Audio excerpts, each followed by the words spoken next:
أعوذ بالله السميع العليم من الشيطان الرجيم من همزه ونفخه ونفثه بسم الله الرحمن الرحيم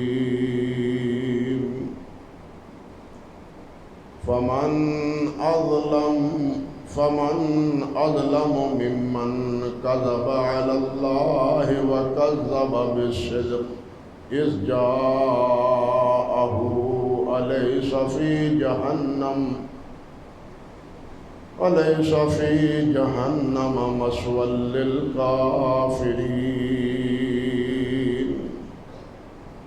والذي جاء بالصدق وصدق به أولئك هم المتقون لهم ما يشاءون عند ربهم ذلك جزاء المحسنين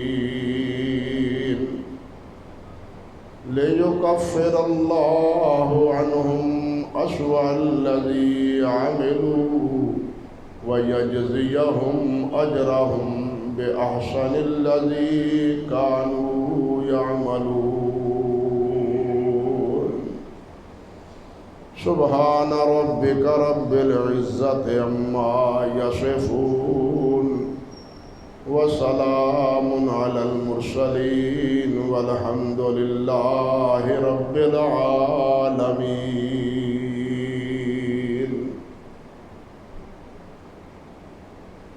محترم و معزز سامعین کرام،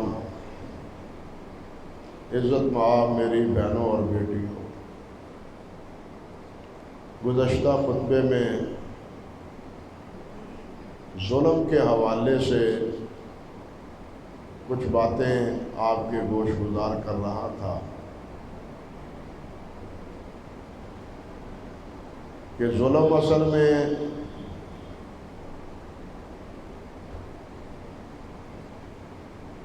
زیادتی کے معنی میں آتا ہے، اور یہ زیادتی کے معنی تین اعتبار سے اور تین لحاظ سے استعمال ہوتے ہیں۔ ایک زیادتی تو وہ ہے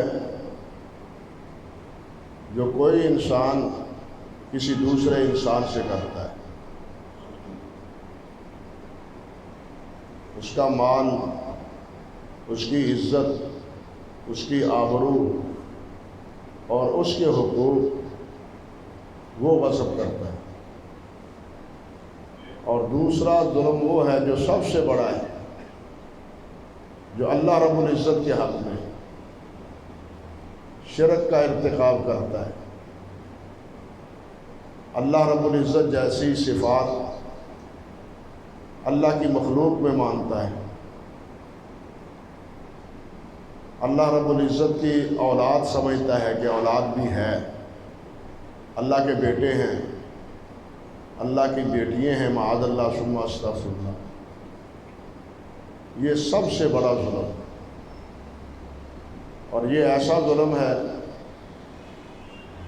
کہ نبی علیہ السلام نے بھی فرمایا کہ اور اللہ رب العزت نے بھی ارشاد فرمایا کہ اس ظلم کو اللہ ذوالجلال بالکل نہیں معاف کرے گے، الا یہ کہ انسان ظلم چھوڑ دے، شرک چھوڑ دے، وہ اس سے توبہ طائب ہو جائے اور اللہ رب العزت کی توحید اور وحدانیت کی طرف لوٹ آئے، پھر تو اس کو معافی مل سکتی، ورنہ اس کی معافی کا کوئی چانس نہیں۔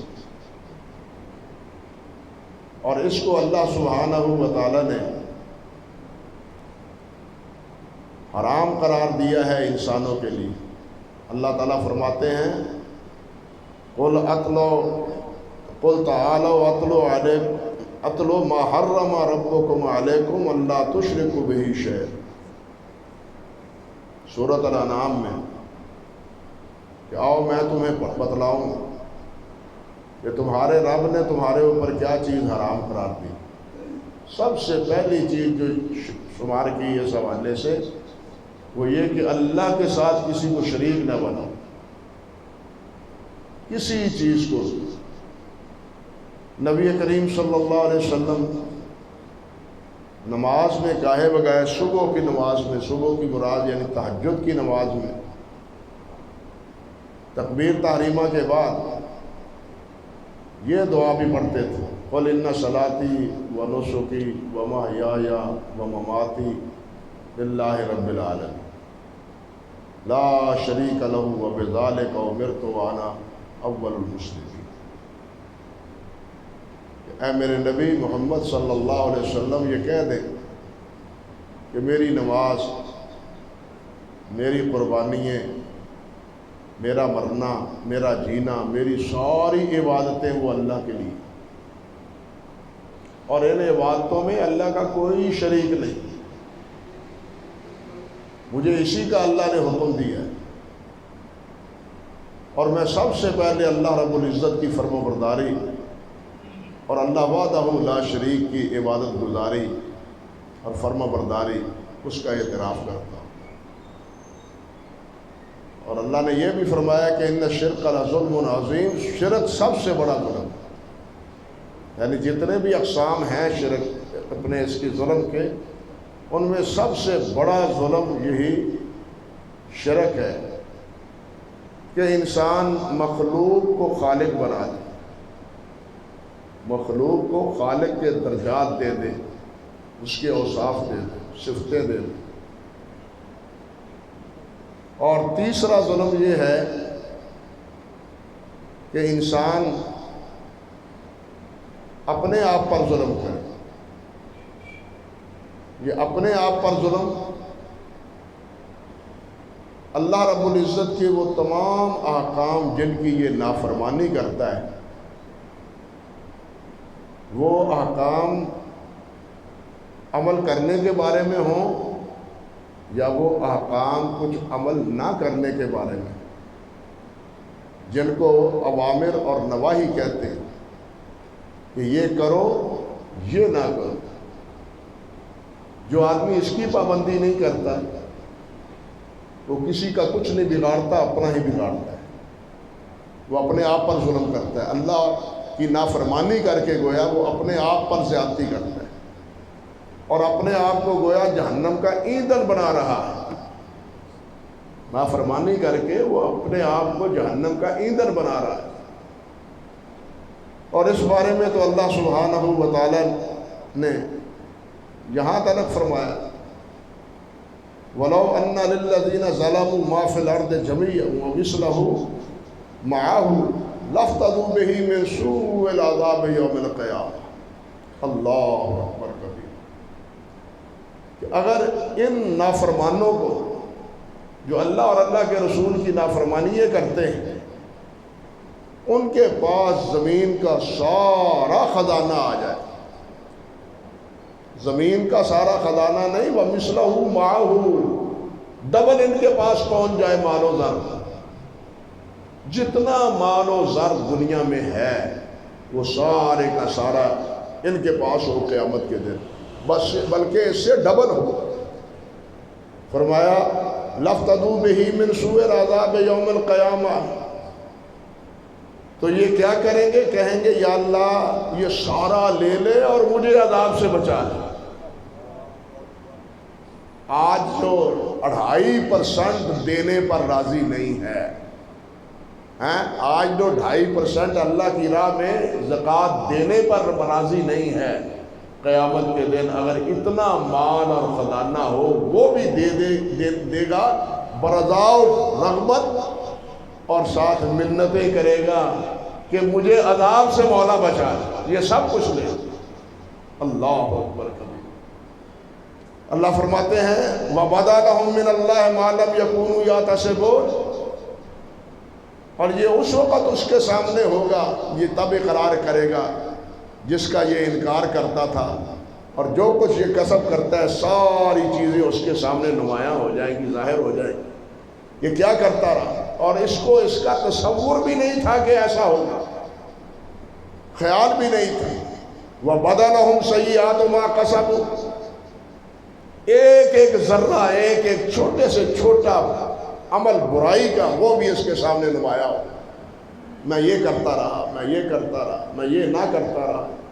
اللہ فرماتے ہیں وَحَاقَ بِهِم مَّا كَانُوا بِهِ يَسْتَهْزِئُونَ، اور یہ جو انہوں نے دین کو مذاق بنا رکھا تھا، یہ ہے اصل عذاب، دین کو مذاق بنانا، دین کا استہزاء کرنا، دین کو ہلکا سمجھنا، یہ جرم ہے بہت بڑا۔ دین کے کسی مسئلے کو ہلکا نہ سمجھ۔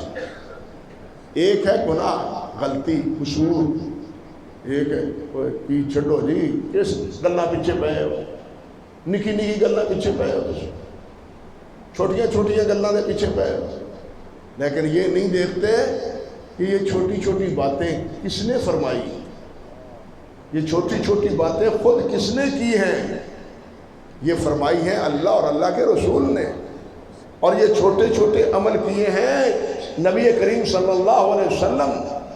حضرت امام احمد بن حنبل رحمۃ اللہ علیہ مرض الموت میں، یعنی بیماری ایسی کیفیت ہے کہ جیسے موت کی طاری ہو رہی ہے، اس کیفیت میں فرماتے ہیں مجھے وضو کرواؤ، اپنے بیٹے سے کہتے ہیں وضو کرواؤ۔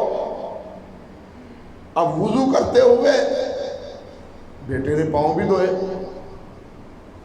تو بیٹے سے اشارہ کرتے ہیں کہ پاؤں دھوئے نہ بلکہ پاؤں کی انگلیوں کا خلال بھی کرو۔ ہم نے تو زندگی میں ہوش میں وضو کرتے ہوئے خلال کا اہتمام ہی نہیں کرتے، سوچتے کیا ہے کرتے ہیں، اور خلال بھی اس انگلی سے، اس انگلی سے، چھوٹی انگلی سے۔ نبی علیہ السلام اس انگلی سے خلال کرتے ہیں۔ ہم تو تندرست ہوتے ہوئے، صحیح ہوتے ہوئے، وضو کرتے ہوئے خلال نہیں کرتے، لیکن جن کو نبی علیہ السلام کی سنتوں اور آپ کے طریقوں سے پیار تھا، وہ اس حالت میں بھی نبی علیہ السلام کی طریقہ چھوڑنے کے لیے آمادہ نہیں ہوتے تھے کہ اس کو نظر انداز کر دیں، کوئی گل نہیں، خیر ہے، کوئی بیماری ہے، چل چلاؤ دا وقت ہے۔ نہیں نہیں، جب تک عمل ہو سکتا ہے اس پہ عمل کریں۔ اس لیے کسی عمل کو وہ نافرمانی کے دائرے میں ہو، وہ فرم و برداری کے دائرے میں، کسی کو بھی ہلکا نہیں سمجھنا چاہیے، اور اس کا مذاق نہیں اڑانا چاہیے۔ یہ دین کا مذاق اللہ کے ہاں سزا کا اور اللہ کے ہاں موجب خفت کا سبب بنتا ہے۔ اللہ اکبر۔ اور یہی وہ ظلم ہے جو اپنے آپ پر کرتا ہے، اور دوسرا وہ جو میں بتلا رہا ہوں دوسروں پر کرتا ہے، دوسروں پر جو کرتا ہے قیامت کے دن اس کے ایک ایک ظلم کا حساب چکانا پڑے، جو کچھ اس نے کیا ہے کسی کے ساتھ اس کا بدلہ دینا ہوگا۔ میں ذکر کر رہا تھا ایک حدیث کے بارے میں، وہی حدیث ذرا آپ کے سامنے رکھنا چاہتا ہوں۔ وہ روایت ہے حضرت جابر بن عبداللہ رضی اللہ تعالی عنہ، اور اس کو ذکر کیا ہے امام بخاری رحمۃ اللہ علیہ نے صحیح بخاری کے ترجمۃ الباب میں، اور ان کی ایک مستقل کتاب ہے الادب المفرد اس میں، اور امام احمد بن حنبل رحمۃ اللہ علیہ نے اپنی مسند میں، اسی طرح امام ابو یعلا رحمۃ اللہ علیہ اور حافظ اسماعیلی رحمۃ اللہ علیہ نے اپنی تصانیف میں احادیث کی کتابیں جو ہیں، حضرت جابر فرماتے ہیں رضی اللہ تعالی عنہ، بلغنی ان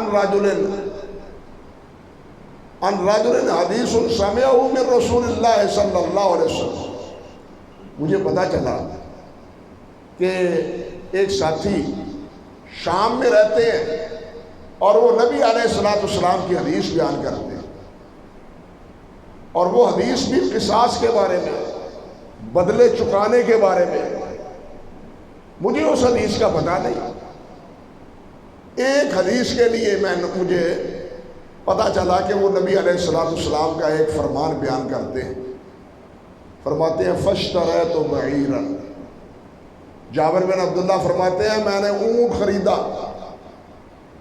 کیونکہ ایک مہینے کی مسافت ہے مدینہ طیبہ سے شام کی، پیدل تو جانا آنا بہت مشکل تھا، فرماتے ہیں میں نے اس کے لیے اسپیشل ایک اونٹ خریدا۔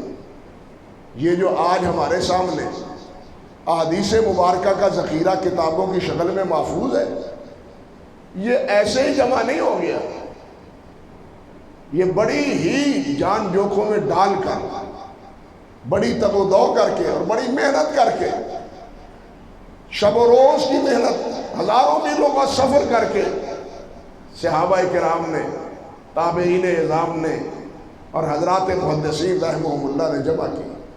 آسان کام نہیں ہے، اور یہ کام اللہ ذوالجلال نے ان سے لینا تھا اور انہوں نے یہ کام کیا۔ یہ بڑے بڑے امام بخاری ہوئے، امام ابو زرع رحمۃ اللہ علیہ ہوئے، امام احمد بن حنبل رحمۃ اللہ علیہ ہوئے، علی بن مدینی ہوئے رحمہم اللہ، ان کے تراجم میں ایک جملہ لکھتے ہیں علماء، ان کے معاصرین، ان کے شاگرد، وہ ایک جملہ لکھتے ہیں کہ کأنہم خلق للحدیث، یہ ایسے تھے کہ ان کو اللہ نے حدیث کی حفاظت کے لیے ہی پیدا کیا،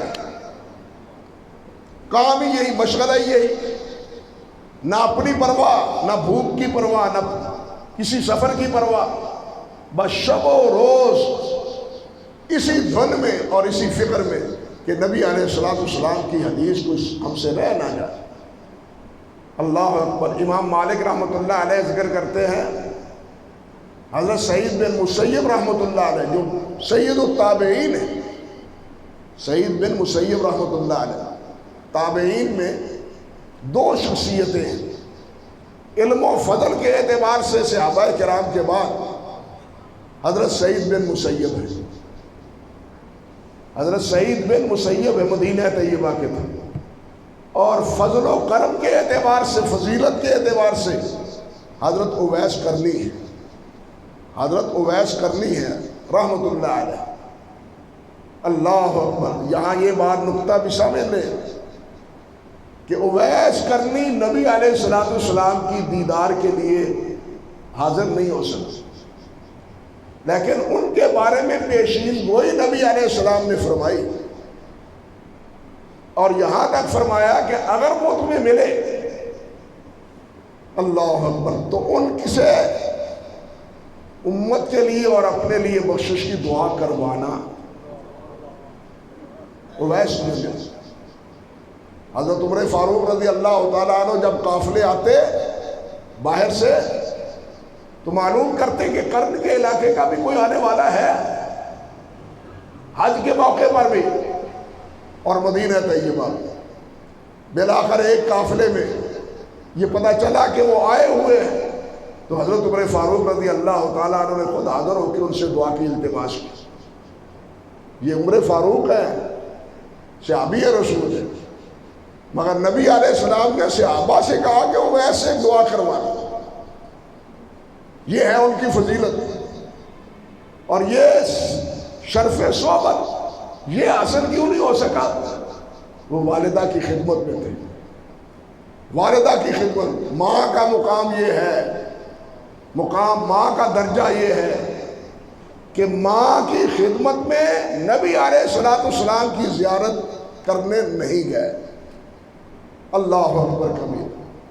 عجیب اتفاق ہے، حضرت ابو ہریرہ رضی اللہ تعالیٰ عنہ، اللہ اکبر، وہ ماں کی خدمت میں رہے جب تک ماں ضعیف بوڑھی زندہ رہی، حج کے لیے نہیں گئے۔ جب وہ فوت ہوئی پھر حج کے لیے گئے۔ یہ ہے ماں کی قدر، یہ ہے والدہ کی عزت و آبرو۔ آج تو ہم سمجھتے کچھ نہیں کہ ماں کیا ہے، اور اس کو اس طرح جھڑک دیتے ہیں معاذ اللہ، جس طرح گھر کی ایک نوکرانی ہوتی، خدمت گزار ہوتی۔ یہ کیفیت ہے ہمارے عمل و کردار کا اکثر و بیشتر۔ تو بہرحال عرض کر رہا تھا کہ سعید بن مسیب فرماتے ہیں کہ سعید بن مسیب کے بارے میں امام مالک کہتے ہیں کہ انہوں نے فرمایا، انی کنتو لأسافر مسیرۃ الایام واللیالی فی الحدیث الواحد، کہ میں ایک حدیث کے لیے، ایک حدیث کو حاصل کرنے کے لیے کئی دن کا سفر اور کئی راتوں کا سفر کرتا رہا، تاکہ اس حدیث کو جا کے حاصل کر سکوں، اس کو پڑھ لوں۔ حضرت امام ابو حاتم رحمۃ اللہ علیہ کے بارے میں خود وہ فرماتے ہیں کہ میں نے ایک مہینے میں 4 مہینوں میں 1000 فرسخ پیدل طے کیے. ایک فرسخ کہتے ہیں 5 کلومیٹر کا ہے، اور 5 کلومیٹر گویا کہ 5000 کلومیٹر. یہ 4 مہینوں میں 5000 فرسخ یہ کلومیٹر سفر کرتے ہیں. اور فرماتے ہیں اس کے بعد میں نے شمار کرنا چھوڑ دیا، گننا چھوڑ دیا. یعنی اتنی زمین کی سارا نواردی کی ہے، زمین کو پامال کیا ہے. کس کے لیے کیا ہے؟ تجارت کے لیے نہیں، مال و زر کے لیے نہیں، دنیا کے لیے نہیں، نبی علیہ السلام کی حدیث مبارکہ کو جمع کرنے کے لیے. حضرت امام بخاری رحمۃ اللہ علیہ، اللہ اکبر کبیرہ، جب وہ امام آدم بن نبی ایاس کے پاس بصرہ میں پڑھنے کے لیے جاتے ہیں تو راستے میں خرچ ختم ہو جاتا ہے. کھانے پینے کے لیے کچھ بھی نہیں، نہ پیسہ ہے، نہ نقد ہے، نہ کھانے کا کوئی اثاثہ ہے. فرماتے ہیں سارا سفر میں نے جنگل کی جڑی بوٹیاں کھا کے گزارا کیا.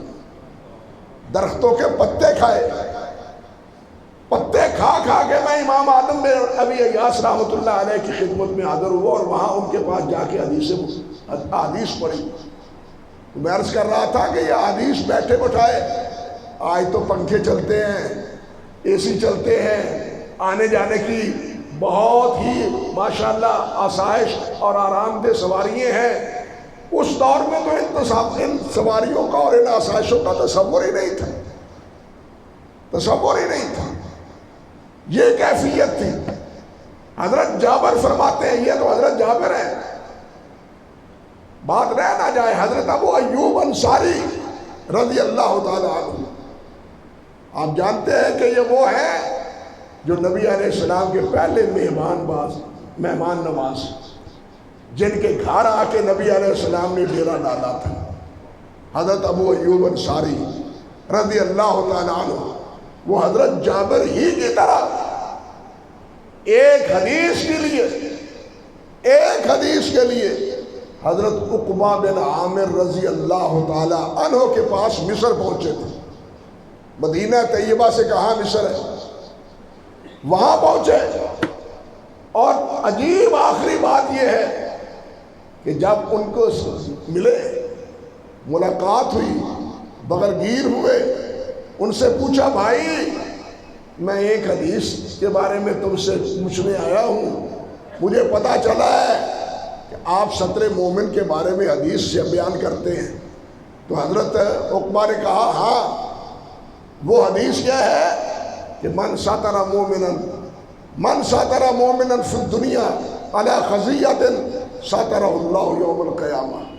جو کسی مومن کی پردہ پوشی کرے گا، اس کے کسی عیب، کسی کمزوری کی، اسے نشر نہیں کرے گا، لوگوں کے سامنے بیان نہیں کرے گا، بلکہ خاموش رہے گا. اللہ فرماتے ہیں، نبی علیہ السلام نے فرمایا ساترہ اللہ یوم القیامہ، قیامت کے دن اللہ تعالیٰ اس کے عیوب کی پردہ پوشی فرمائے. یہ حدیث سنی، فقال له ابو ایوب صدقت. حضرت ابو ایوب نے کہا آپ نے سچ فرمایا، صحابی رسول. ثم انصرف ابو ایوب، پھر ابو ایوب چل پڑے واپس سواری کی طرف. الی راحلتہ فراکبھا راجعا الی المدینہ، واپس مدینہ طیبہ کو پلٹ گیا. یہ بھی نہیں کہا یار ان روٹی کھوا دے، میں ایڈا دور دا سفر کر کے آیا، پانی دا گھوٹی پہلو پیا. نہیں، حدیث سنی، کوئی مقصد نہیں. کھانا بھی ان سے طلب نہیں کیا، حتیٰ کہ آپ حیران ہو گئے. مسلمہ بن مخلد جو اس مصر کے اس وقت گورنر تھے، ان کو ان کی آمد کا پتہ چلا، اور یہ بھی پتہ چلا کہ حضرت ابو ایوب واپس جا چکے.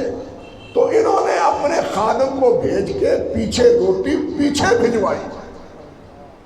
روٹی تو لے جاؤ، روٹی تو راستے میں کھا لینا.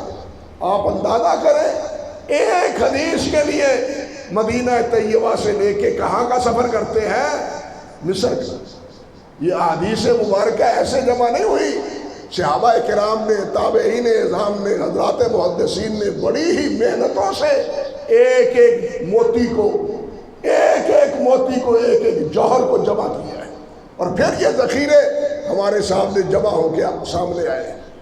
حضرت جابر فرماتے ہیں فاشتریت بعیرا، میں نے اونٹ خریدا، ثم اشتددت علیہ رحلی، اس کے اوپر اپنا کچاوا رکھا، ثم سرت الیہ شہرا، پھر 1 مہینے کا میں نے سفر کیا، حتی قدمت علیہ شام، یہاں تک کہ میں شام پہنچا۔ 1 مہینہ سفر کیا اونٹنی پر، شام پہنچتا ہوں، فیضا عبداللہ ابن انیس،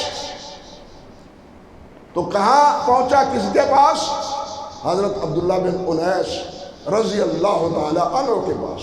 فقلت للابواب، دروازہ بند تھا اور وہاں خدمت گزار دروازے پر تھا، میں نے اس سے کہا قل لہو جابر علی الباب، جائیں جا کے عبداللہ بن انیس سے کہیں جابر آیا ہے اور دروازے پہ کھڑا ہے، جابر آیا ہے اور دروازے پر کھڑا ہے۔ فقال ابن عبداللہ، جا کے بتلایا تو وہ کہنے لگے جابر بن عبداللہ آیا ہے رضی اللہ تعالی عنہ۔ قلت نعم، میں نے کہا ہاں۔ فخرج یطأ ثوبہ فاعتنقنی واعتنقتہ، وہ جلدی سے اٹھے، چادر گھسیٹتے ہوئے، اوپر چادر ہوتی ہے نا، کبھی پورا پلو اوپر نہیں ہوتا، نیچے چلا جاتا ہے، وہ چادر گھسیٹتے اسی طرح باہر نکلے، مجھ سے بغلگیر ہو گئے اور میں ان سے بغلگیر ہوں، میں ان سے ملا، وہ مجھ سے ملے۔ فقلت، میں نے کہا حدیثاً بلغنی عنکا، مجھے پتہ چلا ہے کہ آپ ایک حدیث بیان کرتے ہیں، اللہ اکبر، انک سمعتہ من رسول اللہ صلی اللہ علیہ وسلم فی القصاص، کہ آپ قصاص کے بارے میں نبی علیہ السلام کی ایک حدیث بیان کرتے ہیں، مجھے یہ پتہ چلا ہے۔ اور آگے کیا کہتے ہیں، فخشیت ان تموت او اموت، مجھے خوف محسوس ہوا کہیں ایسا نہ ہو کہ میرے جانے میں تاخیر ہو جائے، اللہ اکبر، میرے جانے میں تاخیر ہو جائے، آپ فوت ہو جائیں یا میں فوت ہو جاؤں۔ سنیے، دیکھیے شوق کی انتہا، شوق کی انتہا، جب پتہ چلا اسی وقت تیاری میں مصروف ہو گئے، اور فرماتے ہیں کہ مجھے یہ پتہ چلا تو میں نے وقت ضائع کیے بغیر فوراً آپ کے پاس آنے کی کوشش کی کہ کہیں آپ فوت ہی نہ ہو جائے، اور یہ بھی ہو سکتا ہے کہ میرا ہی وقت آنا آ جائے، اس لیے میں آیا ہوں آپ قبل ان اسمعہ، اس سے پہلے کہ میں آپ سے سنوں وہ حدیث، میرے حدیث سننے سے پہلے کہیں ایسا نہ ہو کہ آپ اس دنیا سے رخصت ہو جائیں، فوت ہو جائیں۔ فقالا، تو حضرت عبداللہ بن انیس رضی اللہ تعالیٰ عنہ نے فرمایا ہاں، سمعت رسول اللہ صلی اللہ علیہ وسلم، میں نے رسول اللہ صلی اللہ علیہ وسلم سے سنا ہے، یقول، فرماتے تھے، یحشر اللہ العباد یوم القیامہ عراتا حفاتا بہما، کہ قیامت کے دن اللہ بندوں کو کھڑا کرے گا، یہ انسان جمع ہوں گے کس طرح، ننگے، بہمن، خالی ہاتھ، کوئی چیز پاس نہیں ہوگی، ننگ دھڑنگ ہوں گے۔ ایک حدیث میں ہے، اللہ اکبر کبیرہ، جب نبی علیہ السلام نے یہ بات ارشاد فرمائی تو سیدہ عائشہ رضی اللہ تعالیٰ عنہا عرض کرتی ہے، حضور مرد بھی اور عورتیں بھی سب ننگے ہوں گے، مرد بھی اور عورتیں بھی سب ننگے ہوں گے؟ نبی علیہ السلام نے فرمایا ہاں، مرد بھی اور عورتیں بھی، اور ان کا جو ایک احساس تھا اس کا بھی جواب دے دیا، فرمایا عائشہ وہاں اتنی ہوش ہی نہیں ہوگی کہ انسان دوسرے کی طرف دیکھے، یہ خیال ہی نہیں آئے گا کہ دوسرے کی طرف دیکھیں. سب ننگے ہوں گے لیکن ایک دوسرے کو دیکھ نہیں رہے ہوں گے. اپنے اپنے مسئلے میں اور اپنی اپنی مصیبت میں اور اپنے اپنے مسئلے میں سب فکر مند ہو. ہماری نجات ہو جائے, ہمارا چھٹکارا ہو جائے, ہماری جان چھوٹ جائے. سب اسی فکر میں ماندے ماندے اور جناب پریشانی کی حالت میں بکھرے ہوئے پھریں گے. اللہ اکبر کبیرہ. صحابہ کالا ولم اسمع منک الا ثلاث. ہاں فرماتے ہیں سمعت رسول اللہ صلی اللہ علیہ وسلم یقول یحشر اللہ العباد یوم القیامہ حفاۃ عراۃ بہما. قال قلنا وما بہم. حضرت عبداللہ کہتے ہیں ہم نے نبی علیہ السلام سے پوچھا حضور یہ بہمن کیا ہے؟ اب یہ عربی کا لفظ ہے لیکن یہ عربی جانتے والے نہیں سمجھتے کہ اس کے معنی کیا ہے. بات سمجھے؟ یہ عربی زبان جانتے ہیں لیکن آپ نے ایک الفاظ زبان سے ادا کیا مگر یہ نہیں سمجھتے کہ یہ بہمن کیا ہے. صحابہ نے پوچھا یہ بہمن کیا ہے؟ تو آپ نے فرمایا لیس معہم شیء. یہ خالی ہاتھ ہوں گے, ان کے پاس کچھ بھی نہیں ہوگا. فرماتے ہیں یقولو, اور یہ اس حالت میں ہوں گے. پھر کیا؟ اللہ سبحانہ و تعالیٰ جمع کرے گا سب اور آواز دے گا انا الدیان, میں منصف ہوں, میں انصاف کروں گا. کوئی جنت میں جانے والا اگر اس کا کوئی معاملہ ایسے انسان کے بارے میں جس کا مقدر جہنم بن چکی ہے, اگر اس نے کچھ اس سے لینا ہے, یہ جنت میں اس وقت جائے گا جب اس کا بدلہ نہ دے لے, جب اس کو بدلہ نہ دے لے. اور کوئی جہنم میں جانے والا ایسا نہیں ہوگا کہ جس نے کوئی بدلہ چکانا ہو دوسرے فریق کا, جنتی کا, جب تک اللہ ذوالجلال اس سے بھی بدلہ لے کے جنتی کو نہ دے.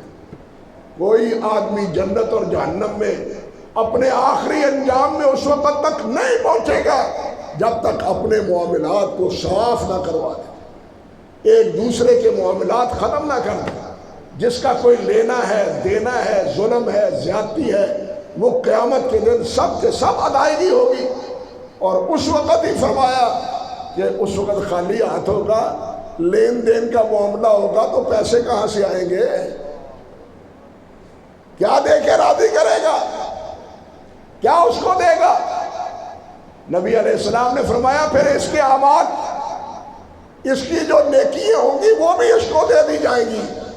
اگر ان نیکیوں کا بدلہ اس کے ظلم و ستم کا ہو گیا فبیا, ورنہ اس کے گناہ اس کے ذمہ ڈال کے اس کو جہنم میں اور اس کو جنت میں داخل کیا جائے. اللہ اکبر کبیر. یہ ایک حدیث سننے کے لیے حضرت جابر بن عبداللہ رضی اللہ تعالی عنہ, آپ اندازہ کریں, شام میں گئے ہیں حضرت عبداللہ بن انیس رضی اللہ تعالی عنہ کے پاس. عرض کر رہا تھا کہ یہ ذخیرہ ایسے جمع نہیں ہوگا. امام شجاع بن شاعر رحمۃ اللہ علیہ, یہ امام مسلم کے استاد ہیں, امام ابو داؤد کے بھی استاد ہیں, یہ پڑھنے کے لیے گئے تو والدہ نے 100 روٹیاں پکا کے دے دی.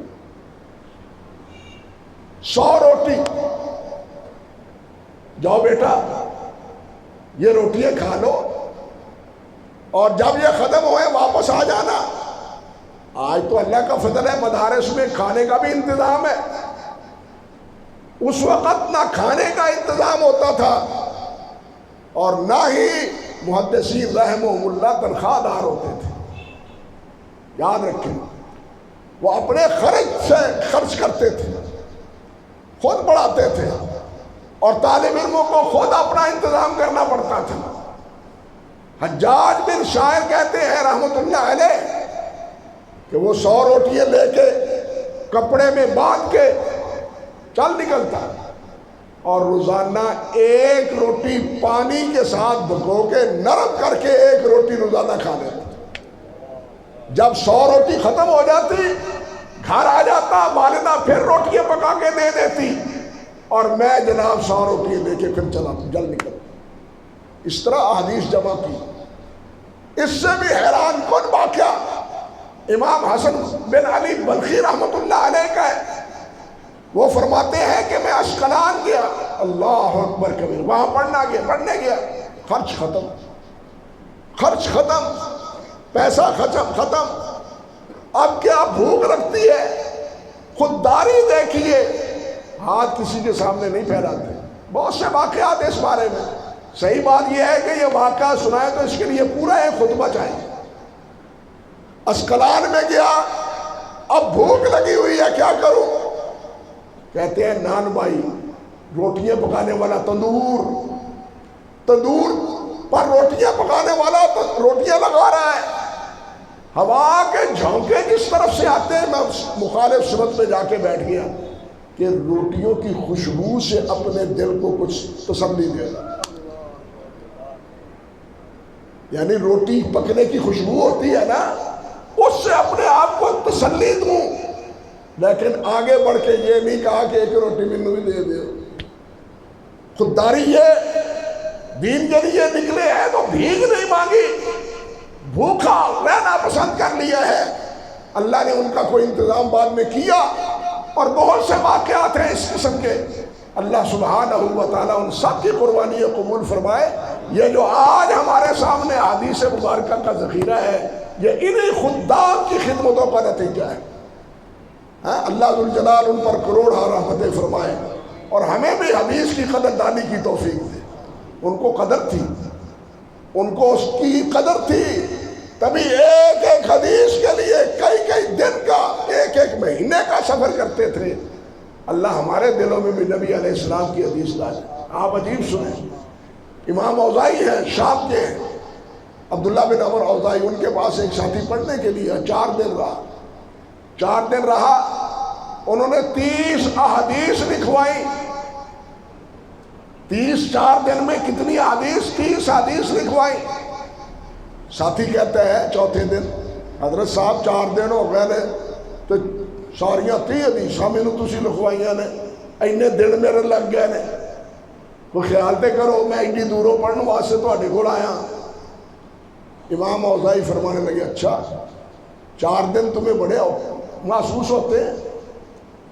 اور ایک حدیث کے لیے جابر بن عبداللہ رضی اللہ تعالیٰ عنہ مدینہ طیبہ سے چل کے شام میں ایک حدیث کے لیے پہنچے تھے، 1 مہینے کا سفر کر کے، اور تم نے تو 4 دنوں میں 30 حدیث لے لی ہے۔ سمجھے بات؟ تم نے تو پھر بھی 4 دنوں میں 30 حدیث سن لی، مجھ سے پڑھ لی ہے۔ انہوں نے تو ایک حدیث پڑھنے کے لیے کتنا سفر کیا تھا؟ 1 مہینے کا سفر۔ تم سمجھتے ہو میں نے کچھ نہیں پایا؟ نہیں، تم نے بہت کچھ پا لی۔ بہرحال یہ تھی ان کی خدمات، جن کا اعتراف خود محدثین رحمہ اللہ نے بھی کیا ہے۔ اللہ ذوالجلال ہمیں بھی قدردار بنائے، احادیث کا بھی، محدثین کا بھی، صحابہ کرام کا بھی، جنہوں نے اپنی جانوں کو جوکھوں میں ڈال کے اس ذخیرے کو جمع کیا ہے۔ اللہ سبحانہ و تعالیٰ ان کے ساتھ، ان احادیث اور قرآن مجید کے ساتھ، اللہ ذوالجلال ہمیں پیار، محبت اور عمل کرنے کی توفیق بخشے۔ وآخر دعوانا ان الحمدللہ رب العالمین۔